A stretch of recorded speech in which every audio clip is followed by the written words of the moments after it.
Welcome to another episode of Steel Spotlight TV and William Steele True Crime.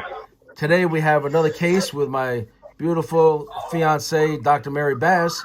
We're interviewing David Michael Reinhardt. He's in prison in California in Soledad, and you guys can hear that background noise. As you know, there's little to no respect in prison for anybody on the phone. I've lived through that experience. So Dave, we've put your story out. You're starting to get up into the thousands of views. And so our audience wants to know, they know you had a parole hearing coming up. Tell us what's going on, Dave. Give us a quick update. Okay. I went to the parole hearing Thursday. They gave me a 15-year denial. I had put in for in-person hearing so I could present documentary evidence to the parole board, and they denied an in-person hearing repeatedly. They appointed me counsel out of that cesspit of a town, Fresno, that the Friends with Lisa Schmidt-Camp, the district attorney there who's trying to keep me falsely in prison to cover and conceal their criminal misconduct, malfeasance, wrongdoing, corruption, and dishonesty. And I ended up firing him because he's in a conflict of interest. He goes to dinner parties with her, and he thinks she's just a good person. He wasn't making any money doing the parole hearing. He volunteered to come to this prison to do parole hearings right before I went up for parole, which I thought to be strange because he only makes $380 for a parole hearing, and he'd be driving 3.5 hours one direction to come see me. So that's 7 hours of driving for the visit, 7 hours of driving for the hearing, and then sitting there for a couple of hours for the hearing, 3 or 4 hours for the hearing. He's not even making food money, and if he gets a flat tire, he's in his pocket. He's not even making gas money to come here. And he's not doing this out of his, good nature. It was apparent he's in a conflict of interest, so I fired him. Then they put this quack on my case, a psychologist to do a CRA, who completely tried to discredit me again, towing the line for the erroneous and fictitious statements made by Fresno County trying to discredit me. She wouldn't look at any documentary evidence I tried to show her. She misstated the facts, so I filed an objection to her CRA and put in the documents to the parole board that contradict the statement of facts and the erroneous recommendations and everything else that she was making. The box of documents I sent to the governor's office and to the parole board with a pardon commutation application in each, and they both got them. About a month later, the parole board gets in touch with me to see the comprehensive risk assessment, the forensics assessment division, and they say they are revising the comprehensive risk assessment. They're removing one line of writing out of 39 objections that I made. I put in another objection saying that you didn't do anything to fix this, and I ended up getting upset after about the second or third day that they think I'm stupid enough that I don't know I've got to refile my objections to this. So I did. Then they came back about 2.5 weeks later and stated that, okay, we respond to each of your objections and we deny each objection you filed. So I put in an objection to that. I go to the parole hearing. They start off at this parole hearing just a bunch of idiots. And I say, did you read the box of documents I sent you? Because you're not even coming off correctly by what you should be coming off had you read these documents. And he said, no, I haven't read any documents at all. I said, really? Well, you didn't receive the box of documents. Well, he looked in the computer and found out that all those documents are there, and he didn't read any of them. So he violated my rights to present evidence, violated my rights to have effective communication.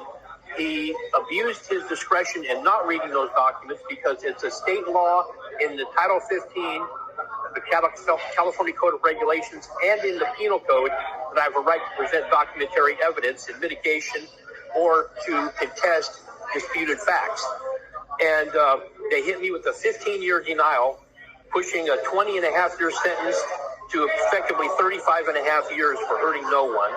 because I'm not cowering and being quietly victimized, because I'm too aggressive, too threatening, and too intimidating to the criminals that are committing crimes against me, and I won't back down. This is while the parole board holds proof and evidence I'm illegally, unconstitutionally, wrongfully, and falsely convicted, knowingly, intentionally, falsely imprisoned of crimes I physically couldn't commit, that I didn't commit, and gang enhancements when I'm not a gang member that I'm legally and factually innocent of. And while they hold the way to prevent breast, uterine, cervical, and childhood cancer and carcinogenic birth defects in that box of documents, and it's been sitting on a shelf in a California prison for 20 and a half years while women and children suffer, are maimed, and die needlessly, like those little children Shriners and St. Jude's Children's Hospital commercials. And this is being kept from coming out by Fresno County in California. It's in the negotiators' transcripts that I have this on court record. The district attorney's office in Fresno knows I have a way to prevent breast, uterine, cervical, and childhood cancers and carcinogenic birth defects. They've been suppressing it for 20 and a half years.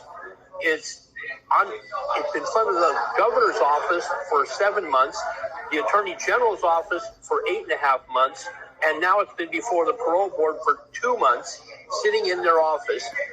The first thing in that box is the documents that Mary sent me of how they're stealing assets from people's estates and stealing trust funds and inheritances in Fresno. And then it goes right into the fact of, okay, I was trying to get a police report filed to file my way to prevent breast cancer with the patent office, and they attacked me for it. And I've been sitting in prison for 20 and a half years with this way to prevent cancer, sitting here in a California prison cell locker, and women and children are suffering and being named and dying, and you're holding this information and keeping it from coming out publicly just to put the screws to me, to cover and conceal the criminal misconduct, criminal malfeasance, criminal wrongdoing, the corruption and dishonesty of that cesspit of a town, Fresno.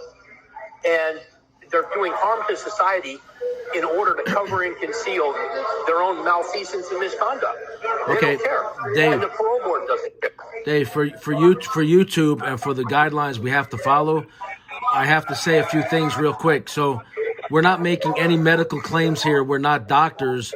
You're giving your opinion based upon your independent research, that things that you came up with that you believe can be helpful in preventing cancers. Yeah, well, I'm not talking about how to do it right now. I'm just saying I have this sitting here in my possession. I'm not going to try to go in. I didn't bring it out here. I'm not going to read it for 45 minutes trying to explain this to everybody. But they frown. It's on. Yeah. They frown if you say you have something. Yeah. Well, no, they frown upon unverified medical claims, and what they say is, if the FDA hasn't approved it, it doesn't exist. And not only that, if you talk about it like as an alternative, they can shut my channel down because I'm not supposed to give medical advice. Okay. So yeah, I'm not giving medical advice. So right. Yeah, I'm not giving any medical advice. So it's just you're researching that, and you believe that your techniques will be helpful. Yes. Yeah. Okay. Yeah. I'm not a doctor. I worked in a medical lab. I was a lowly little peon in the medical lab doing nutritional studies on breast milk. Okay. But, I stumbled over it. And it's sitting in the Attorney General's office for 8 months. It's sitting at the California Board of Parole hearings. And they're ignoring it. They don't care. And they don't care about anything that's going on here. They're giving me a 15-year denial while they're holding proof and evidence that I'm illegally and unconstitutionally imprisoned, wrongfully and falsely, for crimes I physically couldn't commit. They're saying that I assaulted police officers at 340 feet, wearing camouflage gear in pitch darkness that I can't see. How do I have the present ability to assault anyone at over a football field that I can't see and don't know is there? It's physically impossible. Right. I didn't have special gear to do it. They're saying they're increasing my sentence to life without the possibility of parole because the lifespan of a white male is only 75 years old, approximately. And I've done 20 and a half years already. I'm 60. So adding 15 years to that is 75. So they're giving me the most severe sentence society can give other than the death penalty, reserved for the most heinous crimes for hurting no one, because I'm not cowering and being quietly victimized. And when you were first arrested and going through the court process, I want my audience to know that they offered you a plea bargain. And what was that plea bargain? What did they want you to do? They wanted me to plead insanity, absolve them all of liability, say I'm delusional, that there's no trust fund, no inheritance, no savings bonds, and they would give me time served probation and put me on Social Security for the rest of my life as a 5150 mental patient. So that basically makes it so I can't get bonded or insured, and I can never go back and work in a medical lab again. And I have no credibility. It destroyed everything, and I refused to do it. When I refused to do it, they raised the charges on the indictment against me, the information, and sent me back to the mental institution to do it again. This is over me saying I want to fire the dump truck public defender that Scrooge and Blickenstaff got to before my trial, that he was controlling information and attempting to sit there and discredit me for Fresno County. Right. And he's at the public defender's office. So they sent me back to the mental institution again to plead insanity. I refused to do so. They raised the charges on the information against me again. That's vindictive prosecution. Then they had to remove that attorney, put another one on. Blickenstaff got a hold of him. He wouldn't do an investigation. He wouldn't present evidence or documents or anything.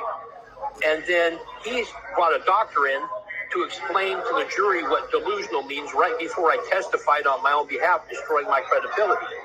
And the prosecutor even came back and said he should have been paying that doctor for that testimony. It was so prejudicial, so the jury wouldn't believe anything I had to say. Now, let me be clear.